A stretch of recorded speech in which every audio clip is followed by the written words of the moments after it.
இவர் 2017 சென்னை மாநகரத்தில் நம்ம விமான நிலையத்தில் சுங்கத்துறையால் இவரை கைது செய்யப்படுறார். 2017 ஒரு அக்யூஸ்ட் கஸ்டம்ஸ் அப்போவே அரெஸ்ட் பண்ணுறாங்க. அந்த விமான நிலையத்தில் வந்து அவர் கைது செய்யப்பட்டார். என்ன கொண்டு வந்தார்? கைது பண்ண பொழுது அவரிடம் வந்து பறிமுதல் செய்யப்பட்டது. அமீரை வந்து விசாரிக்கப்படுறதுக்கான அத்தனை சாத்தியக்கூறுகளும் இருக்கு. ஆனால் அவரை மறுப்பு தெரிவிச்சிருக்காரு. அதாவது இது என்னை சுற்றி நடக்கக்கூடிய இந்த விஷயங்கள் எல்லாம் எனக்கு இப்போ தான் செய்திகள் வாயிலாக நான் தெரிஞ்சிருக்கேன். இந்த விவகாரத்தில் படத்துக்காக என்னுடைய தனிப்பட்ட விஷயத்துக்காக நான் வந்து இதில் காம்ப்ரமைஸ் ஆகி போக மாட்டேன். தவறுன்னு தெரிஞ்சிச்சுன்னா கண்டிப்பாக நடவடிக்கை எடுக்கணும் அப்படின்ற விஷயத்த அவர் அறிக்கை வந்து அவரை நான் வந்து இப்போ குற்றச்சாட்டுகள்லாம் சொல்லலை. தீவிரவாத செயல்பாடுகள் மாதிரி தான் சார். ஒரு போதைப் பொருள் என்பது ஒரு உலகத்தையே அழிக்கக்கூடிய ஒரு சக்திங்க. அது நீ மற்ற விஷயங்கள்லாம் கூட நாங்கள் எதிர்பார்த்தோம். நீ தான் பெரிய யோகியனாச்சு, உலகம் மகா யோகியனாச்சு அமீர். நீ வந்து சமுதாயத்தில் ஏதாவது சம்பவம் நடந்துச்சுன்னா உடனே அப்படியே குரல் எடுத்து அப்படியே தொண்டை கிழிச்சிட்டு வெளியே வரும்ல. உனக்குலாம் ஏண்டா பொத்திட்டு இருக்கீங்க? என்ன நடக்குதுங்க? வெற்றிமாறனுக்கு பணம் போயிருக்கு. அதையும் தாண்டி 9 அமைச்சர்களுக்கு பணம் போயிருக்கு. 9 மினிஸ்டர், தமிழ்நாடு மினிஸ்டர். நான் இதை யாராருன்னு சொல்ல முடியுமா?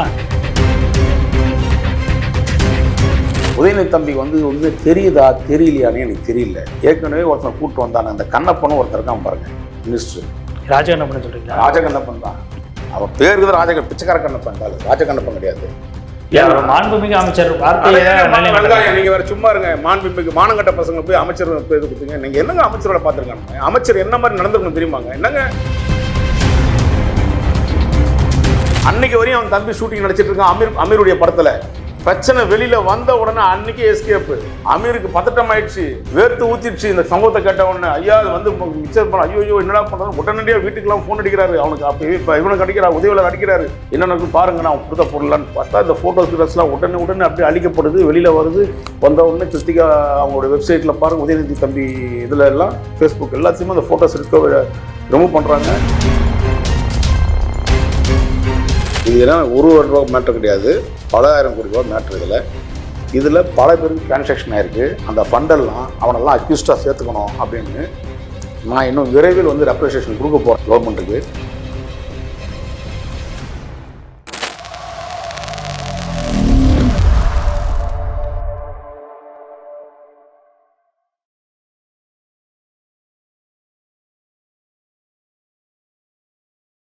ஐத்தமிழர்களுக்கு வணக்கம். இன்றைய நேர்காணலில் நம்முடைய இணைந்திருப்பவர் பத்திரிகையாளர் திரு வாராகி அவர்கள். அவரிடம் நடப்பு அரசியல் குறித்து விவாதிக்கலாம். வணக்கம் சார். வணக்கம். எப்படி இருக்கீங்க? பிரமாதம். சமீபத்தில் திமுகவை சேர்ந்த சென்னை மாவட்டத்தினுடைய அயலக துணை அமைப்பாளர் ஜாஃபர் சாதிக் அப்படிங்கிறவர் ஒரு போதைப்பொருள் கடத்தல் வழக்கில் கைது செய்யப்பட்டிருக்கிறார். அவர் உட்பட 3 தமிழர்கள் வந்து கைது செய்யப்பட்டிருக்கிறாங்க. இது மிகப்பெரிய அளவில் இன்னைக்கு பேச பொருளாக மாறி இருக்கு. இந்திய அளவில் இந்த விஷயத்தை வந்து பெரிய அளவில் ட்ரெண்ட் பண்ணிக்கிட்டு இருக்கிறாங்க. இன்னொரு பக்கம் திமுகவுடைய நிர்வாகி அப்படிங்கிறதுனால திமுகவையும் வந்து விமர்சனம் பண்ண தொடங்கிட்டாங்க. இந்த போதைப் பொருட்களுக்கு பின்னாடி பல்வேறு விஷயங்கள் மர்மங்கள் இருக்கு அப்படின்ற ஒரு தகவல்களையும் சொல்றாங்க. இதில் யாரெல்லாம் லிங்க் ஆயிருக்காங்க, டெல்லி அது மாதிரி பல்வேறு மாநிலங்களில் வந்து இந்த போதைப்பொருள் கடத்தல் சம்பவம் நடந்திருக்கு அப்படின்ற மாதிரியான தகவல்கள் வெளியில் வருது. என்ன நடந்துச்சு, யார் பண்ணது, இதனுடைய பின்னணி என்ன? இந்த ஜாஃபர் சாதிக் திமுக பிரமுகர், சமீபத்தில் இப்போதான் அவர் கைது செய்யப்பட்டார் அப்படின்னு எல்லா ஊடகமும் சொல்லுது. அவருடைய சொந்த ஊர் ராமநாதபுரம் பக்கத்தில் கமுதி என்ற ஒரு இடத்துல தான் இருக்கார். இந்த ஜாஃபர் சாதிக் என்பவர் வந்து திடீர்னு இதுதான் புதுசாக வந்து அந்த போதை சம்மந்தப்பட்ட அந்த ரா மெட்டீரியலை இப்போ தான் வந்து கண்டுபிடிச்சதா நினைக்கிறதெல்லாம் மிகப்பெரிய தவறு. இவர் 2017 சென்னை மாநகரத்தில் நம்ம விமான நிலையத்தில் சுங்கத்துறையால் இவரை கைது செய்யப்படுறார். 2017 ஒரு அக்யூஸ்ட் கஸ்டம்ஸ் அப்போவே அரெஸ்ட் பண்ணுறாங்க. அந்த விமான நிலையத்தில் வந்து அவர் கைது செய்யப்பட்டார். என்ன கொண்டு வந்தார்? கைது பண்ண பொழுது அவரிடம் வந்து பறிமுதல் செய்யப்பட்டது ஹெராயின் போதைப் பொருளை அவர் வந்து கொண்டு வந்தார்ன்றது தான், வெளிநாட்டிலேருந்து அவர் கடத்திட்டு வந்தார்ன்றது தான் அவருடைய முதல் வழக்கு. எங்கே எப்படி சென்னையில் கைது செய்யப்படுறாங்களோ இவரில் இந்த சரக்கு வந்து வெளிநாடுகள்லேருந்து கடத்திட்டு வரும்போது 2 இடத்துல பிரிக்கிறாங்க. ஒன்று மும்பை, இன்னொன்று சென்னை. சைமன் டென்னிசி இதே இடத்துல அவர் மும்பையில் இறங்கும் போதும் மும்பை சுங்கத்துறை வந்து அவருடைய சகோதரரையும் கைது பண்ணுறாங்க. சகோதரர் இப்போ சொல்கிறோம் இல்லையா, இயக்கத்தில் இருந்தாங்க இல்லையா. நீங்கள் இப்போ இன்னைக்கு திமுகவில் இருக்காரு, விடுதலை சிறுத்தைகள் ஒருத்தர் இருக்காரு, அவங்க தான் வந்து ஒரு எல்லா ஆல் பார்ட்டிஸ் ஃபேமிலி அது. ஸோ வந்து இந்த இடத்துல இவர் கைது செய்யப்பட்ட போது அவருக்கு ரிமாண்ட் பண்ணிடுறாங்க. ரிமாண்ட் பண்ணி 2 மாதத்தில் அவர் வெளியில் வரார். அதாவது அந்த போதை தடுப்பு பிரிவுகளில் பார்த்தீங்கன்னா கைது செய்யப்பட்டவர்கள் வந்து அதிகபட்சமாக பெரும்பாலும் வந்து 7 வருஷம் குறைஞ்சபட்சமாவது அவர் வெளியே வரத்துக்கு தயாராக, அந்த அளவுக்கு வந்து வழக்கு நடத்தப்படும். ரொம்ப ஸ்ட்ராங்காக வந்து நீதிமன்றம் வந்து அதை அவ்வளோ சீக்கிரம் விட மாட்டாங்க. குறைஞ்சபட்சம் 3 வருஷமாவது அவன் சிறைச்சாலையில் இருந்தாகணும். அதுக்கப்புறம் தான் அதெல்லாம் வெளியில் வரும். 2 மாதத்தில் வெளியில் வராது. அன்னைக்கு இருந்த சில காவல்துறை அதிகாரிகளை கையில் வச்சுக்கிட்டு எல்லாரையும் பார்த்து 5 கோடி ரூபாய் அன்னைக்கு மட்டும் செலவு பண்ணுறாரு இந்த வழக்குலேருந்து வெளியில் வரத்துக்கு. அந்த வழக்கு அதோடு முடிஞ்சு போச்சு. அவர் ஏதோ புதுசாக இப்போ தான் வந்து அவர் பிஸ்னஸ்க்கு உள்ள தொழிலுக்கு வந்தார் மாதிரியெல்லாம் ஒரு சீன் இன்னைக்கு சொல்கிறது எல்லாமே அப்பட்டமான போய். அதுக்கு பிறகு இன்னொரு சம்பவம் சொல்கிறேன். இப்போ சமீபத்தில் நம்ம திருவண்ணாமலை மாவட்டம் இந்த செங்கம் மற்றும் இந்த ஊர்லெல்லாம் பார்த்தீங்கன்னா சந்தனக்கட்டைகள் எல்லாம் வந்து நம்ம ஊர் தமிழர்கள் வந்து ஆந்திராவில் திருப்பதியில் வந்து கைது செய்யப்பட்டு சுடப்பட்டார்கள், தெரியுமா? ஆமாம், அந்த நேரத்தில் பெரிய இஷ்யூ ஆச்சு. பெரிய விஷயம் ஆச்சு இல்லையா? அவருடைய மிகப்பெரிய பின்புலமாக இருந்து செயல்பட்டவர் இதே ஜாஃபர் சாதிக். வெளியில வராத தகவல் அதான் சொன்னேன். திமுக இந்த வழக்குலன்னா இப்ப சந்தன கடத்தல இவரும் பங்கு கொண்டிருக்காரா? முதல் தொழிலே அவருக்கு வந்து பிரவுன் சுகர், சந்தன கட்டடம் இதெல்லாம் இருக்கு. அதுக்கு முன்னாடி திருட்டு விசிடி ஆரம்ப காலகட்டத்தில் பர்மா பஜார்ல திருட்டு விசிடின்றது, அதாவது அந்த தொழில் வந்து அவங்க அப்பா பண்ணாரு. யாரு? ஜாஃபர் அலியுடைய அப்பா பர்மா பஜார்ல ஒரு கடை, ஒரே ஒரு கடை வாங்குறாங்க. இன்னைக்கு அதே ஜாஃபர் அலியுடைய கடைகள் வந்து இதில் பார்த்தீங்கன்னா நம்ம பர்மா பஜாரில் 27 கடை அவர்கிட்ட இருக்கு. இவங்க வந்து ஒரே ஆள் ஒரு கடையாக வாங்குறாங்க விலைக்கு. அப்போது அன்னைக்கு வந்து அவர்கள் வந்து முதல் இருக்கும்போது வெறும் 4 லட்சம் ரூபாய்க்கு அந்த கடை விற்கப்பட்டுச்சு.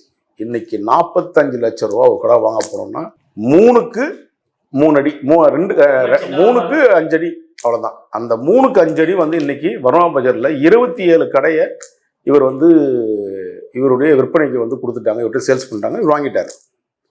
இன்னைக்கு அப்போது 45 லட்சம்னா இன்ட்டு 27 எங்கே போகுது? இது பல கோடி ரூபா வருது. அதையெல்லாம் தாண்டி இவரோட குடும்ப தொழிலாகவே இதை வச்சிருக்கிறாங்க. இவர் தம்பி வந்து சமீபத்தில் வேறு ஒரு வழக்கில் கைது செய்யப்படுறாங்க. ஒரு 2 ஆண்டுக்கு முன்பாக, இந்த திமுக ஆட்சி வருவதற்கு முன்பாக. அதுலேயும் பணத்தை கொடுத்து வெளியே வந்துடுறாரு. அடுத்ததான் திமுக ஆட்சி வருது. அதுக்கு முன்னாடி அவர் பண்ண தொழில் என்பது பல தொழில்கள் பண்ணியிருக்காரு. அது அத்தனையுமே இல்லீகலான பிஸ்னஸ் தான்.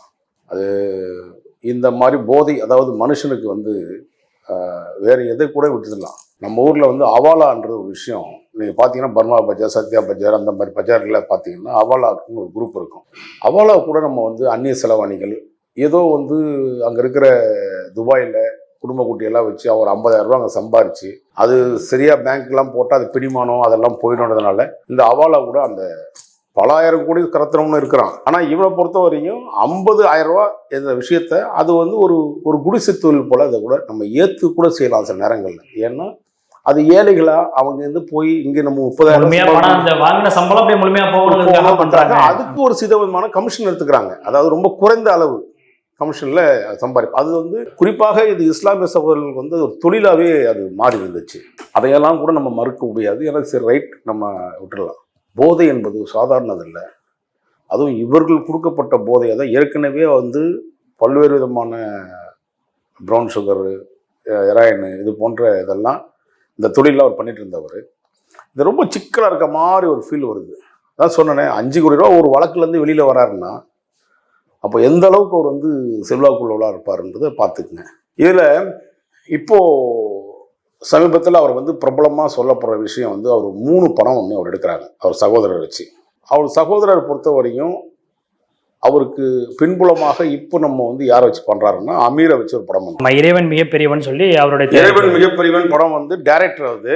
அது இல்லாம அமீர் ஒரு படம் பண்ணுறாரு. அந்த படத்துக்கு இவர் வந்து ஃபண்டடு ப்ரொடியூசராக இருக்கார், இணை தயாரிப்பாளர். அவருடைய அமீருடைய சொந்த தயாரிப்பு படம். ஆனால் அந்த சொந்த தயாரிப்புக்கு இங்கே வந்து சம்பளம் வாங்குறாரு. டைரக்டராக ஒர்க் பண்ணுறதுக்கு 15 கோடி ரூபா வாங்குறாரு சம்பளம். அந்த 15 கோடி இல்லாமல் இந்த படத்தில் அவர் இணை தயாரிப்பாக இருக்கார் அமருடைய இதில். சரி, அவர் 2 பேருமே இஸ்லாமியர்கள் தான் முடிஞ்சு போச்சு இல்லை, 2 பேருமே நெருங்கிய உறவினர்கள். ஓ, ஜாஃபர் சாதிக்கும் அமீரும் ஜாஃபர் சாதிக்கும், அதாவது அமீரோட அப்பாவும் ஜாஃபர் சாதிக்குடைய அப்பாவும் வந்து ரொம்ப நெருங்கிய நண்பர்கள், உறவினர்கள், நண்பர்கள்ல உறவினர்கள். இந்த உறவின் அடிப்படையில் தான் இவருக்கு வந்து இப்போ அமீர் படம் பண்ணி எத்தனை வருஷம் ஆச்சு தெரியுமா உங்களுக்கு? ஆமா, கிட்டத்தட்ட அதான் 10-12 வருஷத்துக்கு மேல ஆச்சு. அவ்வளவு கடைசியாக வந்ததே அந்த பருத்திரன் படத்துக்கு அப்புறம் பெரிதா இது வரல. இல்லை, அவருக்கு வந்து நான் வந்து ஒரு நல்ல இயக்குனர், வந்து ஒரு அருமையான இயக்குனருங்க. ஆனால் இது சம்பந்தமான விஷயங்கள்ல இப்போ வந்து அமீரை வந்து விசாரிக்கப்படுறதுக்கான அத்தனை சாத்தியக்கூறுகளும் இருக்கு. ஆனா அவர் மறுப்பு தெரிவிச்சிருக்காரு. அதாவது இது என்னை சுற்றி நடக்கக்கூடிய இந்த விஷயங்கள் எல்லாம் எனக்கு இப்போதான் செய்திகள் வாயிலாக தாங்க நான் தெரிஞ்சிருக்கேன். எந்த ஒரு ப்ரொடியூசர்ட்டையும் வந்து நான் இன்னும் சொல்ல போனால் இந்த விவகாரத்தில் படத்துக்காக என்னுடைய தனிப்பட்ட விஷயத்துக்காக நான் வந்து இதில் காம்ப்ரமைஸ் ஆகி போக மாட்டேன், தவறுன்னு தெரிஞ்சிச்சுன்னா கண்டிப்பாக நடவடிக்கை எடுக்கணும் அப்படின்ற விஷயத்த அவர் அறிக்கை வந்து அவரை நான் வந்து இப்போ குற்றச்சாட்டுகள்லாம் சொல்லலை.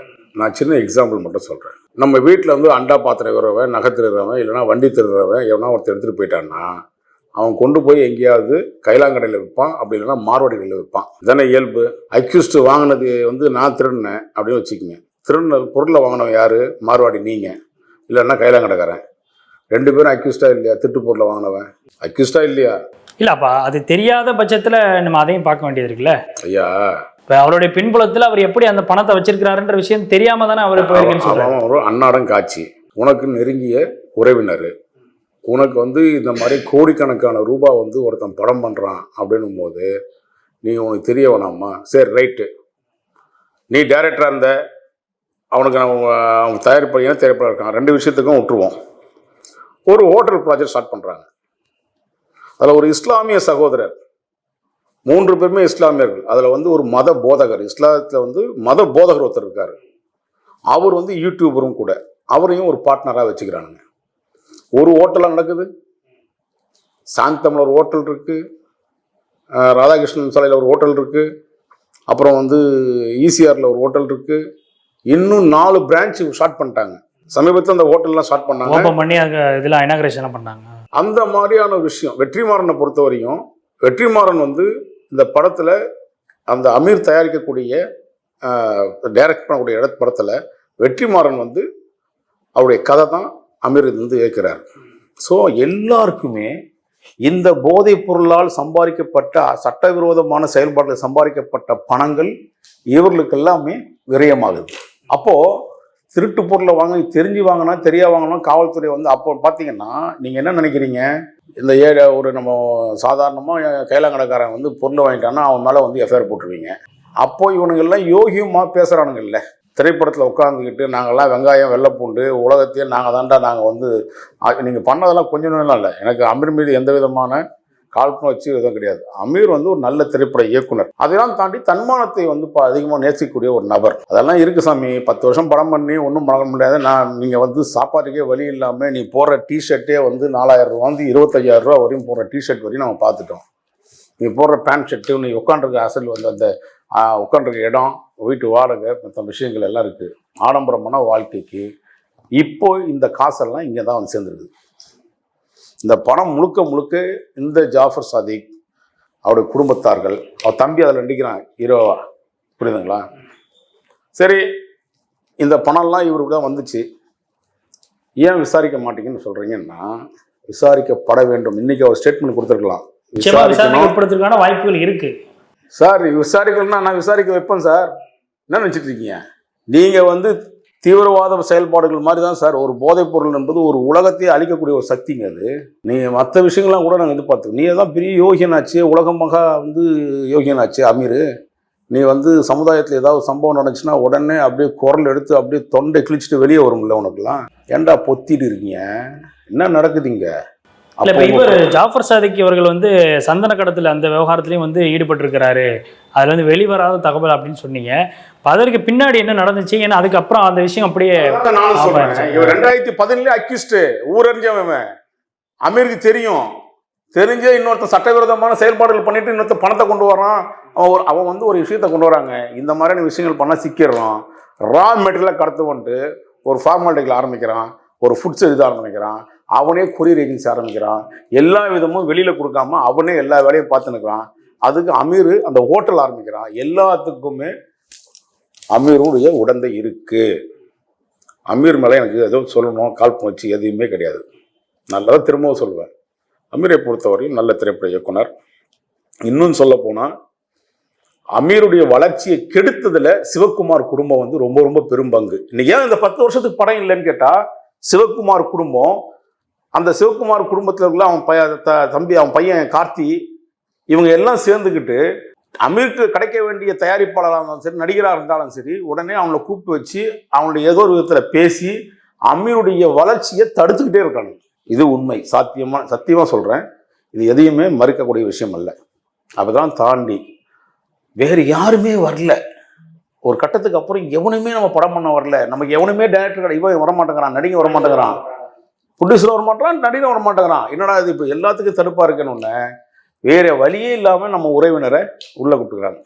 ஏற்கனவே சிவகுமார் குடும்பத்தில் எப்படி வந்து சிவகுமாரை வந்து ஒரு படத்தில் நடிக்க வச்சாரோ அமீர், அதே மாதிரி தான் இவனை கொண்டு வர்றார் கார்த்திக்கு வந்து அவர் என்ன சொல்கிறார், சார் நீங்கள் தான் ப்ரொடியூசர். அமீர் தான் சொன்னாலே சில தன்மானத்தை பார்ப்பார் சில இடங்களில். அப்போ என்ன பண்ணுறான், அவங்க குடும்பத்தில் இருக்கிற ஞானவேல் ராஜாவை அவனை ஒரு சின்ன பையனாக இருக்கும்போது அவனை ப்ரொடியூசராக மாத்துறாரு. இதுதான் உண்மை நடந்தது. அதில் பல்வேறு விதமான கருத்து வேறுபாடுகள், நிறைய லாஸ், கஷ்டத்தில், அதாவது அன்னைய சூழ்நிலைக்கு 4 லட்ச ரூபா கூட 2 லட்ச ரூபா கூட இல்லாத ஒரு சூழ்நிலை கொடுத்தா படம் முடிச்சிடலான்ற மாதிரி இருந்துச்சு. அன்னைக்கு ரொம்ப பட்ஜெட் கம்மி, இன்னைக்கு மாதிரி இத்தனை கோடி ரூபா தேவையில்லை. ஒரு நல்ல திரைப்பட இயக்குனர் அமீர் வந்து இது போன்ற ஆட்கள் வராததுனால அவரு தவறான ஒரு முடிவை, தவறான ஆளை தேர்ந்தெடுக்கிறார். சரி, எடுத்து அவனை பற்றி எல்லா விஷயமும் அவருக்கு தெரியும். தெரியாதுன்னு சொன்னார்னா, மறுத்தாருன்னா, இவங்க சொந்தக்காரன் நான் திரும்ப சொல்லிட்டு இருக்கேன். இவருடைய நெருங்கிய உறவினர்கள், இவர்களுக்குள்ள அந்த பந்தங்கள் இருக்கு, வெவ்வேறு விதமான விஷயங்கள் நடந்திருக்குது. அமீர் வேறு வழி இல்லாமல் சிக்கிட்டார். நீங்கள் சொல்கிற மாதிரியே அவர் இன்னசென்ட்டு, தெரியாமல் சிக்கிட்டாருன்னு சொன்னால் நான் நம்ப மாட்டேன். நான் தான் சொன்னேன். அடுத்தது, ஒரு பெரிய மனுஷன் பழக்க வழக்கங்களை ஏற்படுத்திக்கிறான், திமுகவில் ஒரு பொறுப்பு வாங்குறான், எல்லாரையும் பார்க்குறான். குறிப்பாக இந்த வெள்ளம் இந்த சென்னையில் வெள்ளம் ஏற்படும் போது முதலமைச்சரை பார்த்து 10 லட்ச ரூபா பணத்தை அமீர்கிட்ட கொடுத்து, அமீருக்கு இந்த பணத்தில் இல்லை, அமீர்லாம் 10 லட்ச ரூபா கொடுக்குற அளவுக்குலாம் அவ்வளோ தகுதி வாய்ந்த இயக்குனர்லாம் கிடையாது. யார்கிட்ட வேணா பூசத்தை சொல்லுங்க, நான் கேட்டுக்க முடியாது. பொருளாதார அடிப்படையில் அந்த அளவுக்கு அவர்கிட்ட வசதி இல்லைங்கிறீங்க. ஏங்க, அவரே சோத்துக்கு கஷ்டப்பட்டு இருந்தாருங்க. உண்மையாகவே நான் என்ன சொன்னேன், அவர் பிக்சர் தரலாம் சொல்லலை. அவர் ஆடம்பரமான வாழ்க்கைக்கு அவர் வாடகை கொடுக்கறதுக்கு 10 வருஷம் படம் இல்லைன்னா அவருக்கு எப்படி ஏற்கனவே சம்பாரிச்சு கோடி வச்சிருக்காரா? ஏற்கனவே ரொம்ப லாஸ்ட்ல இருக்காரு. படம் இல்லை, உண்மை அதுதான். ஏற்கனவே எடுத்த படங்கள் எல்லாமே பெருசாக பணம் வரல. இவர் எடுக்க போகிற ப்ரொடியூசருக்கு வந்து அந்த படம் பண்ணிட்டு இருக்காரு பாருங்க. அதுக்கு வந்து இவன் சாதிக் போன்ற 3 இணைய தயாரிப்பாளர்கள் வராங்க உள்ள. அவங்க வந்து தான் பணமே இப்போ கொடுத்து தான் படத்தையே ஸ்டார்ட் பண்ணுறாங்க. 2வது 15 கோடி ரூபா சம்பளம் வாங்குறாரு. யார், அவன் தம்பி நடிக்கிற இதில் டைரக்ஷனுக்கு. வெற்றிமாறனுக்கு பணம் போயிருக்கு. அதையும் தாண்டி 9 அமைச்சர்களுக்கு பணம் போயிருக்கு. 9 மினிஸ்டர், தமிழ்நாடு மினிஸ்டர். யாராருன்னு சொல்ல முடியுமா?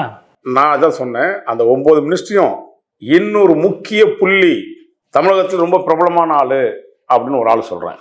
முக்கிய புள்ளி எல்லாம் அமைச்சர்கள்லேயே, அமைச்சரை தாண்டி சொல்ற ஒரு நபர், அவரையும் நான் வெளியே கொண்டு வருவேன். ஏன்னா இப்போ இன்வெஸ்டிகேஷன், இந்த அக்யூஸ்டு, இந்த திருட்டு பயல்கள் எல்லாத்தையுமே, ஏன்னா ஏன் இந்த வார்த்தையை உபயோகப்படுத்துறேன்னா, நம்ம ஏற்கனவே சாராயத்தாலும் பிராந்தியாலும் இது அந்த கள்ளச்சாராயத்தாலும் இந்த மாதிரி பல்வேறு விதமான சூழ்நிலையில் மக்கள் அவஸ்தைப்படுறான்.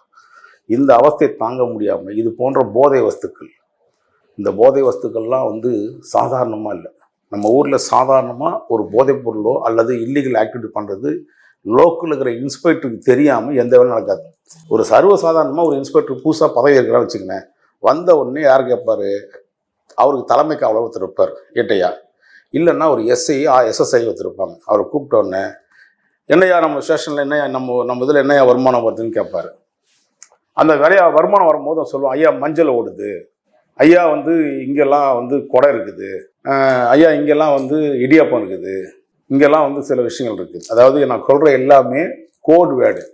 இது தமிழ்நாடு முழுக்க உள்ள கோட் வேர்டு. கொடைன்னா அதுக்கு ஒரு அர்த்தம் இருக்குது, மஞ்சள்னா ஒரு இடம் இருக்குது. இந்த மாதிரியான விஷயம் எல்லாமே கோட் வேர்டு இருக்குது. பன்னீர் இருக்குது, பன்னீர்னா அது சாராயம். ஸோ இதெல்லாம் கோட் வேர்டு. கொடைன்னா விபச்சாரம், மூடிட்டு பண்ணுறது. இந்த மாதிரி தமிழ்நாடு முழுக்க ஒரு கோட் வேர்டு வந்து பரவலாகவே காவல்துறையில் இருக்குது. இதெல்லாம் என்னென்னா ஒரு அசிஸ்டன்ட் கமிஷனர் லெவலில் மட்டும்தான் அதை சம்பாதிக்க முடியும். அதை தாண்டி இவன் பண்ணாமல் பாருங்க, டிஜிபியை பார்க்குறதும், பணம் கொடுக்குறதும், சர்டிஃபிகேட் வாங்குறதும். அப்போ நம்ம ஊரில் என்னன்னு கேட்டிங்கன்னா, நம்மளால பைத்தியக்கார பசங்களுக்கு ஒருத்தன் வரானா அவன் சரியாக இருப்பானா தப்பா இல்லையான்னு பார்க்க மாட்டானுங்க இந்த ஆஃபீஸர்ஸில் பெரும்பாலும். நம்ம எப்பவுமே நம்ம உண்மையை பேசுகிறோம், உண்மையை உடைச்சிடுறோம், எதாக இருந்தாலும் வந்து வெளிப்படையாக பேசிடுவோம். நம்மளெல்லாம் வந்து விரோதியாக பார்ப்பான், நம்மகிட்ட பேசுறதுக்கு செஞ்சிட மாட்டான், நம்ம இமீடியட் ஒர்க் பார்க்க மாட்டோம். இந்த ஐஏஎஸ் ஐபிஎஸ் ஆஃபீஸர்ஸில் சில பேர் என்ன பண்ணுவாங்கன்னா ஒரு செல்ஃபோன் அல்பத்தனமாக செல்ஃபோனுக்கு ஆசைப்படுவான், இல்லைன்னா ஃபிகருக்கு ஆசைப்படுவான். அப்படி இல்லைன்னா வீட்டில் வந்து தங்க கட்டி வாங்கி தருவான், இல்லைன்னா ஒரு கிஃப்ட்டுன்ற பேரில் பர்ஃப்யூம் ஒன்று. ஐயோ 40,000 1 லட்சம் வரையும் பர்ஃப்யூம் இருக்குது, 25 லட்சம் பர்ஃப்யூம் இருக்குது. இவன் வெளிநாட்டில் போய் போனால் இந்த துபாய் போவான், இங்கே போகிறான் இல்லையா, அங்கேருந்து வந்து ஏதாவது இந்த பர்ஃப்யூம்லாம் இங்கே கிடைக்காது சார் அப்படி கொடுத்தவொடனே அந்த நாத்தம் பிடிச்ச இதுக்கு வந்து இவனுக்கு மயங்கிடுவாருங்க. அப்படி ஒரு மட்டமான சில இதுதான். அதுலேயும் நல்ல அதிகாரிகள், நான் ஒரு சில அதிகாரிகளை பார்க்குறதுக்காக ஏதோ ஒரு கெட்டசிக்கு போவோம் இல்லையா, யாரையா பார்க்குறதுக்கு, ஒரு லெமன் கொண்டு போனோம் கூட ஏற்றுப்பாங்க. ஸ்வீட் பாக்ஸ் கொண்டு வந்தால் யார் உங்களுக்கு கேட்டாங்கன்னு கேட்பாங்க. சத்தியங்க, இன்னைக்கு ஸ்வீட் பாக்ஸ் கொண்டு போனா, ஸ்வீட் பாக்ஸ் கொண்டு வந்தால் நம்ம ஒரு வீட்டுக்கு போனால் இனிப்பு வழங்கணும் அப்படின்றது இயல்பான சொல்றது. அதில் என் சென்னையில் ஒரு அதிகாரிக்கு நான் ஏற்கனவே அவரை பற்றி நான் பல இடங்களில் சொல்லியிருக்கேன். நான் பார்த்த நேர்மையான அதிகாரிகளில் ஒரு 10 பேர் தமிழ்நாட்டில் இருக்கிறாங்க. அதில் 2-3 பேர் வந்து சென்ட்ரல் கவர்மெண்ட்டு இதுக்கு இங்கே டெப்யூட்டேஷன் போயிட்டாங்க, இங்கேயும் தமிழ்நாட்டில் தான் இருக்கிறாங்க. அதே மாதிரி இன்னும் ஐபிஎஸ் கேடருக்கு வரப்போகிறாங்க. இப்போ அடுத்த கேடர் வந்து ஐபிஎஸ்க்கு வரப்போகிற சில ஆஃபீஸர், அதில் ஒரு 2 பேர் இருக்காங்க. சென்னை மாநகரத்தில் ஒரு அடிஷனல் கமிஷனர் சில விஷயம் இருக்காங்க. அவங்கெல்லாம் பார்த்தீங்கன்னா அடிஷனல் கமிஷனர்லாம் நீங்கள் அவர்கிட்ட சின்ன விஷயத்த கூட நீங்கள் அவர்கிட்ட வந்து ஒரு பொருளை கூட கொடுக்க முடியாது. வீட்டுக்கு வந்தால் காஃபி தண்ணி கொடுப்பாங்க. அவங்கள எங்கேயோ பார்க்க போனான், ரொம்ப முக்கியமானவங்களாக இருந்தால், ஆனால் அவங்ககிட்ட வந்து ஒரு பொருளை கூட வாங்க மாட்டான். நான் அதெல்லாம் அனுபவிச்சிருக்கேன். சில பிக்காரி மாதிரி சில வேலைகள் பண்ணுவான் சில ஆஃபீஸர்ஸ். அவனுக்கு எதுவுமே கொடுத்தா மட்டும்தான் அவனுக்கு அது பெருசாக நினச்சிப்பான். இதெல்லாம் ஒரு நட்பா ரீதியாக கொடுக்கும்போது, இப்போ இந்த இல்லீகல் பிஸ்னஸ் பண்ணக்கூடியவன் அத்தனை பேருமே பெரும்பாலும் இந்த மாதிரி சென்ட்டு, செல்ஃபோனு, அந்த இன்னொரு இப்போ துபாயில் இப்போ இங்கெல்லாம் வந்து என்ன சொல்லுவாங்கன்னா லிமிட்டட் வெர்ஷன் சொல்லி சில செல்ஃபோன்லாம் இருக்குது, அதெல்லாம் பெருசாக நினச்சிப்பான். லிமிடெட் வெர்ஷன்னா ஒரு குறிப்பிட்ட இது மட்டும் தான் போட்டுப்பான், அதிகமான சேல்ஸ் இருக்காது. தகவல் பெறும் உரிமை சட்டத்தில் சில விஷயம் எடுத்து வச்சுருக்கேங்க. காவல்துறை வந்து கிரேடு 1ல் ஆரம்பித்து ஐபிஎஸ் வரையும் பார்த்தீங்கன்னா என்னென்ன பொருள் லோன் வாங்கினா ஒரு செல்ஃபோன் வச்சுருந்தா அதோடைய விலை என்ன, ஒரு இன்னைக்கு எங்கேயாவது ஐஃபோன் இல்லாத இன்ஸ்பெக்டரை பார்த்துருப்பீங்களா, எஸ்ஐயை பார்த்துருப்பீங்களா, கான்ஸ்டபிளை பார்த்துருப்பீங்களா? கான்ஸ்டபிள் ஆரம்பித்து டிஜிபி வரையும் ஐஃபோன் வச்சுருக்கான். அப்போது அவங்க ரேஞ்சுக்கு ஏற்ற மாதிரி ஒரு ஃபோனை வாங்குவாங்க, அதை எப்படியாவது இது பண்ணுவாங்க. எங்கேயாவது போய் ஆர்டிஐயில் கேட்டு பாருங்கள், கான்ஸ்டபிள் கூட அந்த ஃபோன் வாங்கிச்சுன்ட்டு அவன் சிம் நம்பர் போட்டு செக் பண்ணி பாருங்கள். ஒருத்தனுக்கும் 2 நம்பர் இருக்குது. ஓகேங்களா? ஒரு வீட்டில் டிவி வாங்கினா கூட கணக்கு வைக்கணும், சர்வீஸ் ரெக்கார்டில் ஏற்றணும். இது சும்மா கிடையாது, இதெல்லாம் அனாவசியமாக தூக்கி வச்சிட முடியாது. இதை நான் ஒரு நீதிமன்றத்தில் ஒரு நீங்கள் சொல்கிறதெல்லாம் வந்து இந்த லோன் அடிப்படையில் வாங்குறது சொல்கிறீங்க. லோன் அடிப்படையில் வாங்கணும். இந்த மாதிரியான கல்பரேட் பசங்க, இந்த கரந்தா பந்தக, இந்த கடத்தல் மன்னர்கள் எல்லாம் இருக்கானுங்க இல்லையா, இவங்கெல்லாம் ஒரு சதுரங்க வேட்டை மாதிரி தான். சதுரங்க வேட்டை சீட்டிங்கு, இதுவும் ஒரு சீட்டிங். இன்னொரு விஷயம் சொல்ல வரேன், இந்த பெரிய பெரிய கோட்டீஸ்வரனுக்குலாம் ஒரு ஆசை இருக்கும், கட்டுக்கட்டாக பணத்தை வச்சுருந்தா எவனா ஐடி வந்துடுறான், அதை வந்துடுறான், எதை வந்துடுறான்னு சொல்லிட்டு என்ன பண்ணிடுறான், இடி வந்துடுறான்ட்டு. இப்போ சமீபத்தில் நடக்கிறது பாம்பு என்ன சொல்லுவாங்க, அந்த பாம்புகளை தட்டின உடனே எந்த பாசு இது வருதுன்னு சொல்கிறாங்கல்ல, கல். ஆமாம், நவரத்தின கல்ல, இந்த நவரத்தின கல்கள் எங்கேயும் எனக்கு தெரிஞ்சு நானும் பல இடங்களில் பார்த்துருக்கேன், பல லேபுக்கு போய் செக் பண்ணியிருக்கேன், கேட்டிருக்கேன். பாம்புக்கு எல்லாத்தையுமே நவரத்தின கற்கள், நாகரத்ன கல்லா என்னமோ சொல்கிறாங்க. நாகரத்ன கல்ல நம்ம சொல்ல, அது கக்கி வச்சுட்டு போகும், கக்கி வச்சுருவோம். அதெல்லாம் கன்றாய், ஒன்று கக்கி வந்து கக்கா தான் போகும். அந்த மாதிரியான எல்லா பிஸ்னஸும் பண்ணவன் தான் இந்த சாதிக், ஜாஃபர் சாதிக். இதில் அப்படியே வருவோம் அரசியல்வாதிகிட்ட. ஒவ்வொரு அரசியல்வாதி எவ்வளோ பணம் கொடுத்தான்னு நமக்கு தெரியும். இதெல்லாம் மத்திய அரசு கிளீனாக ரோட் போட்டு வச்சுருக்குது. எனக்கு என்ன வருத்தம்னு கேட்டிங்கன்னா, அந்த அம்மா உதயநிதி, தம்பி உதயநிதியுடைய மனைவி கிருத்திகா, அந்த அம்மா வந்து ஒரு ஃபர்ஸ்ட் லுக் போஸ்ட் கொண்டு வராங்க. அவனுக்கு வந்து கரெக்டாக ஃபார்முலா போட்டு எல்லாரையும் கரெக்டாக யார் எங்கே இருந்தால் நம்ம பண்ணலான்ட்டு. இந்த ஜாஃபர் சாதிக்ன்றவன் ஒவ்வொரு கட்சியிலையுமே ஆட்களை கையில் வச்சுக்கிட்டு அப்படியே கிருத்திகா ஒரு ரூட்டை போடுறான். கிருத்திகா அந்த அம்மையார் வந்து ஃபர்ஸ்ட் லுக் போஸ்ட் வராங்க, அதுக்கு ஒரு பேமெண்ட் வந்து அந்த ட்ரஸ்ட்டுக்கு பணம் அனுப்புகிறான். அவங்க ஒரு ட்ரஸ்ட்டு வச்சுருக்காங்க, ஒரு கேஸ் நடந்துருக்காது, அது நானே ஒரு கேஸ் நடந்துட்டு இருக்கு சுப்ரீம் கோர்ட்டில். அந்த ட்ரஸ்ட்டுக்கு பணம் அனுப்புகிறான். இப்படி வந்து ஒவ்வொருத்தங்கிட்டையும் பணத்தை, அதாவது சட்டவிரோதமாக 2000-3000 கோடி ரூபா சம்பாதிச்சிட்டான்னு சொல்கிற இவங்ககிட்ட வந்து ஏற்கனவே அக்யூஸ்டு, நீங்கள் உதயநிதி தம்பி வந்து உண்மையாக தெரியுதா தெரியலையானே எனக்கு தெரியல. ஏற்கனவே ஒருத்தனை கூப்பிட்டு வந்தானே, அந்த கண்ணப்பனும் ஒருத்தர் இருக்கான் பாருங்க, மினிஸ்டர் ராஜகண்ணப்பன் சொல்றீங்களா? ராஜகண்ணப்பன் தான் அவன் பேருக்கு தான். பிச்சைக்கார கண்ணப்பன் இருந்தாலும் ராஜகண்ணப்பன் கிடையாது. மாண்புமிகு அமைச்சர் வார்த்தையை நீங்க வேற சும்மா இருங்க. மாண்புமிகு மானங்கட்ட பசங்க போய் அமைச்சர் இது கொடுத்தீங்க. நீங்க என்னங்க அமைச்சரோட பாத்துருக்கானுங்க? அமைச்சர் என்ன மாதிரி நடந்திருக்கணும் தெரியுமாங்க? என்னங்க எங்களுக்கு தெரியாதா அமைச்சர் எப்படி இருப்பானுங்கன்ட்டு? நேர்மையான நியாயமான அமைச்சர்களும் இருக்கிறாங்க. ஏன் பிடிஓ பொன்ராஜன் நம்ம சொல்றோமா சார்? தம்பி அன்பில் மகேஷ் சொல்றோமா சார்? அந்த அமைச்சர் சொல்றோமா? தம்பி உதயநிதி சொல்றோமா? இன்னும் இளைய அமைச்சர்கள் இருக்காங்க. டிஆர் பாலுடைய மகன் இருக்கார், கொஞ்சம் கோவக்காரர் தான். ஆனா அந்த அமைச்சரை சொல்றோமா? டிஆர்பி ராஜாவை. சில அமைச்சர்கள் தனக்கு எதை தேவை, என்ன சூழ்நிலை, நம்ம ஆண்டவன் நிறைய பேர் வச்சிருக்கான், ஏற்கனவே இது செட்டில் ஆனவன், அதெல்லாம் பார்க்குறான், மனச்சாட்சி யோசிக்கிறான் சார். ராஜகண்ணப்பன் மாதிரி ஒரு கன்றாவை பிடிச்சவன்லாம் இந்த தமிழ்நாட்டில் சாதியின் வன்மத்தில் வந்து கொள்றான் அவன் எல்லாரையும். அவனை இன்னைக்கு வரையும் நீங்கள் பார்த்துட்டு இருக்கீங்க.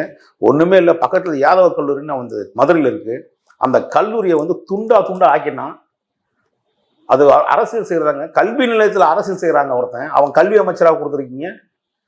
களவாணி பயில கொண்டு போய் நீங்கள் அமைச்சருக்கு உயர்கல்வி அமைச்சராக கொடுத்தீங்கன்னா அந்த கல்லூரியில் எப்படி நாசம் பண்ணுவான் செய்வான். அவன் சாதிய சமுதாயத்தை சேர்ந்த காலேஜையே அவன் நாசம் பண்ணுறான்னா இவன் எத்தனை காலேஜை மூடுவான்? அப்புறம் அவனை போய் என்ன மரியாதை கொடுக்குறீங்க? வேற எதை சொல்ல போகிறேங்க. அந்த மாதிரி இன்னைக்கு நடக்கிற சம்பவங்களில் இந்த மாதிரி இல்லீகல் அந்த அவன் யாருன்றது ராஜகண்ணப்பனுக்கு அவனுக்கு என்ன லிங்க்ன்றது இங்கே பிறகு பார்க்க தான் போறீங்க. அந்த என்ன லிங்க் அதான் நான் கேட்கிறேன். அந்த அமைச்சரையும் முக்கிய புள்ளிகள் நான் விரைவில் சொல்றேன். அதுல ஒரு ஆள் ராஜகண்ணப்பன், அதுல ஒரு ஆள் ராஜகண்ணப்பன். இப்போ ஒன்னு ஓபன் பண்றேன், மிச்சத்தை அப்புறம் சொல்றேன். ஏன்னா ஒரு அரை மணி நேரம் காணொலியில் நம்ம என்ன சொல்ல முடியுமோ அதை நம்ம சொல்லி முடிச்சுட்டு, இதையெல்லாம் தாண்டி இந்த விசாரணை கையில் இப்போ நம்ம இன்னைக்கு சூழ்நிலையில நெருங்கிட்டாங்க அவனை. அதையெல்லாம் தாண்டி சொல்றேன். இந்த சம்பவம் நடக்கும் போது குசால் தாஸ் கார்டன் ஒன்று இருக்கு நம்ம டைலர்ஸ் ரோட்ல சென்னையில. அன்னைக்கு வரையும் அவன் தம்பி ஷூட்டிங் நடிச்சிட்டு இருக்கான் அமீருடைய படத்துல. பிரச்சனை வெளியில வந்த உடனே அன்னைக்கே எஸ்கேப். அமீருக்கு பதட்டம் ஆயிடுச்சு, வேர்த்து ஊத்திடுச்சு. இந்த சம்பவத்தை கேட்ட உடனே ஐயா அது வந்து மிச்சம் பண்ண, ஐயோ என்னடா பண்றது, உடனடியாக வீட்டுக்கெல்லாம் போன் அடிக்கிறாரு. அவனுக்கு அப்ப இப்ப இவனுக்கு அடிக்கிறார், உதவியாளர் அடிக்கிறாரு. போய் வீட்டுக்குள்ள போய் என்னென்ன இருக்குது வெறுத்து வெயிடா ஓரமா வச்சிருக்கா, எங்க தேருங்கடா, என்னென்ன இருக்குன்னு பாருங்க, நான் கொடுத்த பொருளான்னு பார்த்தா இந்த போட்டோஸ் கிட்டஸ்லாம் உடனே அப்படியே அழிக்கப்படுது, வெளியில வருது. வந்த உடனே கிருத்திகா அவங்களோட வெப்சைட்ல பாருங்க, உதயநிதி தம்பி இதுல எல்லாம் ஃபேஸ்புக் எல்லாத்துலயுமே அந்த போட்டோஸ் ரிமூவ் பண்றாங்க.